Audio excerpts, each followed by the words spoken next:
Protéjase y proteja a su familia. Aproveche al máximo su tiempo durante su viaje internacional visitando a un proveedor de atención médica antes de su viaje. Visite una clínica de salud del viajero. Si no puede ir a una clínica del viajero, visite su clínica de atención primaria para hablar sobre su viaje. Es importante consultar con un médico, incluso si viaja a un país en el que ha vivido o haya visitado antes. Puede que haya nuevas enfermedades en la zona o que usted corra un mayor riesgo de contraerlas que en el pasado. Si tiene planeado un viaje internacional, asegúrese de programar una visita a la clínica tan pronto como haya hecho sus planes.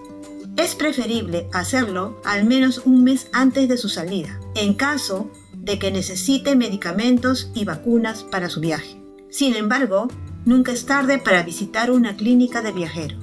Algunas de estas clínicas tienen disponibilidad para atender visitas sin cita previa o citas de último momento, si no puede programarla con anticipación.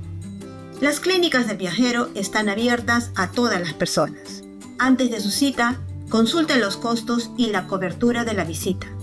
Llame a su compañía de seguro médico o a la clínica a la que planea ir.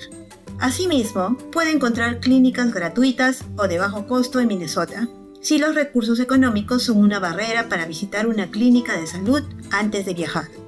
Durante su cita, dígale a su proveedor de atención médica si le preocupa el costo de los medicamentos o de las vacunas.